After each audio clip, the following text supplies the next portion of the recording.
अभिनेत्री लीना भागवत आणि मंगेश कदम हे मनोरंजन विश्वातल्या लोकप्रिय जोड्यांपैकी एक.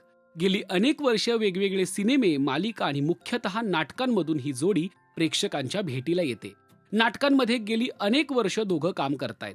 त्यांची जोडी सुद्धा नाटकादरम्यान जमली आणि पुढे त्यांनी लग्नाचा निर्णय घेतला. पण त्यांच्या लग्नामागची खरी कहाणी तुम्हाला माहीत आहे का? मंगेश कदम गेली अनेक वर्ष नाटकाचं दिग्दर्शन करतायत. त्यांच्याच नाटकात लीना अभिनेत्री म्हणून काम करत होत्या. त्यांना लीनाबद्दल आकर्षण निर्माण झालं आणि मंगेश यांनी थेट लग्नासाठी मागणी घातली आणि तेही मंदिरात. पण लीना यांनी थेट नकार दिला. त्यांच्या नकार देण्यामागचं कारण लीना ब्राह्मण घरातून होत्या आणि मंगेश यांच्या घरी मांसाहार चालायचा. तेव्हा दोघांनी लग्नाचा विषय तिथेच सोडून दिला. पण पुढील नाटकांच्या वेळी एकमेकांच्या सहवासामुळे त्यांच्या मनात प्रेम निर्माण झालं. शेवटी लीना यांना लग्नासाठी मागण्या येऊ लागल्या. तेव्हा आता लग्न करूया असं त्यांनी ठरवलं. साधारणपणे लग्नाचा मुहूर्त काही महिने आधी निघतो, मग खरेदी केली जाते. पण त्यांच्या लग्नात असं काहीच झालं नाही.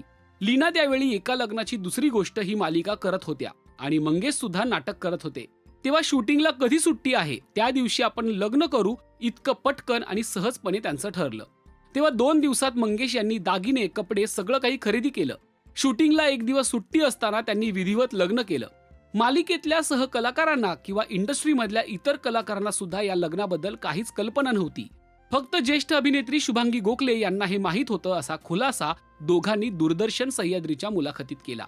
लग्न झाल्यावर त्यांनी जवळच्या मित्रांना फोन करून सांगितलं आणि दुसऱ्या दिवशी मालिकेच्या सेटवर गेल्यावर सहकलाकारांना सांगितलं. इंडस्ट्रीत हे असं लग्न पहिल्यांदा झालं असावं. 2012 मध्ये त्यांनी लग्नगाठ बांधली. त्यावेळी लीना यांचं वय 37 तर मंगेश यांचं वय 42 होतं. शिवाय लग्नानंतर मुलबाळ नको हा सुद्धा त्यांचा निर्णय झालेला होता. अनुरूपच्या मुलाखतीत त्यांनी यामागचं कारणही सांगितलं होतं. मंगेश म्हणाले, आम्ही खूप उशिरा लग्न केलं. त्यामुळे लग्नानंतर जर हिला मूल झालं असतं तर त्याच्यामध्ये अजून 3-4 वर्ष हिला काहीच करता आलं नसतं आणि ते फार महत्वाचं होतं.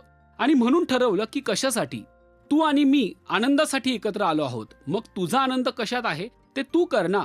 आपल्याला काहीच हरकत नाही. आणि असंही माझं आडनाव काही भोसले वगैरे नाही की पुढे ते चालत राहिलं पाहिजे. आपलं कदम आडनाव आहे. हळूहळू जाऊयात पुढे. आपण मुलांना आपल्याला मिळालं तसं आयुष्य देऊ शकू का, हा दोघांनाही महत्वाचा मुद्दा वाटला. पुढे लीना म्हणतात, आमचं आधीपासूनच ठरलेलं आणि पहिली गोष्ट म्हणजे मी म्हटलेलं की मला आता ब्रेक घ्यायचा नाहीये. दुसरी गोष्ट, आपण आपल्या मुलांना काय देऊ शकणार आहोत, काय पद्धतीचं शिक्षण देऊ शकणार आहोत, काय सुरक्षितता देऊ शकणार आहोत, आपण त्यांना काय पद्धतीचं आयुष्य देऊ शकू, या सगळ्या गोष्टीचा विचार करता आपण खरंच आता तितके सक्षम आहोत का की ज्या प्रकारे आपल्या आईवडिलांनी आपल्याला सगळ्या गोष्टी दिल्या त्या आपण त्यांना देऊ शकू. त्यामुळे आम्ही दोघांनीही छान शांतपणे निर्णय घेतला. दोघांचीही त्याला सहमती होती. अशी मतं दोघांनी या मुलाखतीत मांडली. तुम्ही लीना आणि मंगेश यांच्या विचारांशी सहमत आहात का हे आम्हाला कमेंट्समधून नक्की सांगा. आणि मराठी सिने विश्वातील ताज्या अपडेट, बातम्या आणि गॉसिपसाठी सबस्क्राईब करायला विसरू नका. फक्त राजश्री मराठी.